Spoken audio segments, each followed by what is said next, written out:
Hold on. So, I'm going to be embarrassing myself and reading some stories I've written. I don't know how much stories I'm going to read, but I'm going to try and read it in a little amount of time. So this story is called The Goody Goody Story. I made this December 14th, 2022. So, last year. Okay. There once was a girl who always wanted romance in her life, but never got any because she was apparently not pretty. So she was an outcast. She was a goody-goody and always studied and never missed school, only if she was sick or had a family emergency. You could say she had a perfect life and a good future just waiting for her, but she doesn't agree. Then come along a cliche jock who had good grades. He always got the girls, but didn't want romance. Jock focused on his future and did not expect to fall in love so easily, until the girl of his dreams came along. He didn't know he had a type until he saw the goody goody. Oh my god, I wrote a romance! Okay, it all started on a very cold day out in Wabasca. Wabasca is a very small town. Technically, it is a hamlet. The goody goody was waiting outside in the cold for her bus. She goes to a school with uniform, so she was freezing in her skirt. Ow. She has been waiting for a while. She was gonna be late until a car started driving towards her and asked her if she needed a ride. She was hesitant, but didn't want to be late for school, so she agreed. The goody goody gets out of the car, and so does the stranger.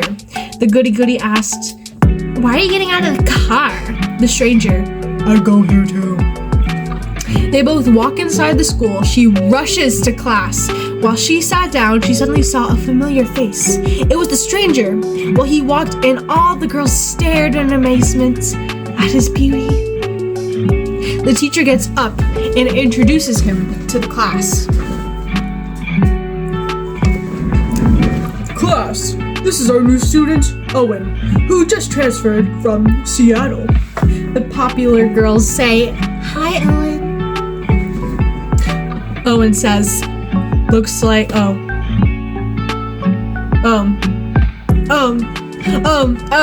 this is what Owen says.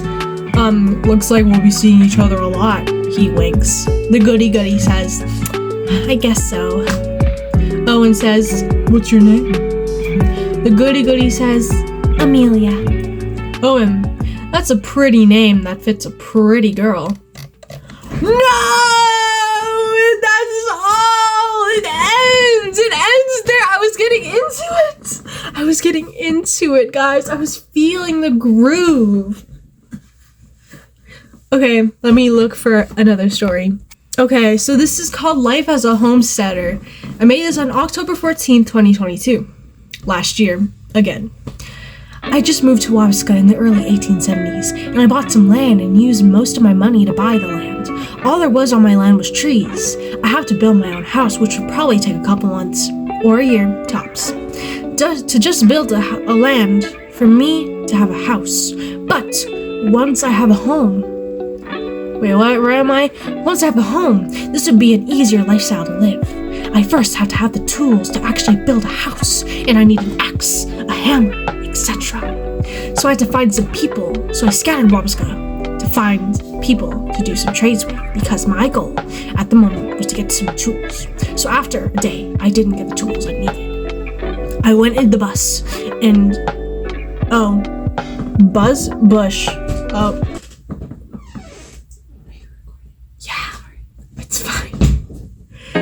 I went to the bush and I got some wood from trees. I cut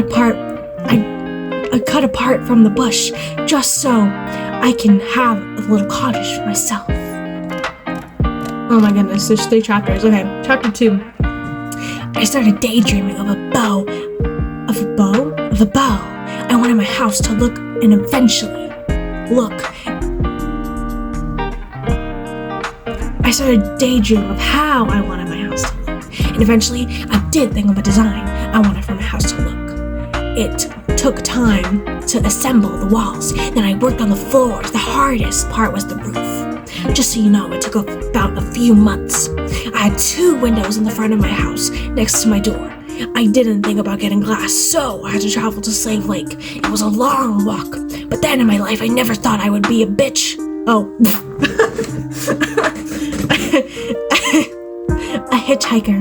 But it finally happened. I hitchhiked because my legs were sore from walking. For how long? I think about 44 minutes.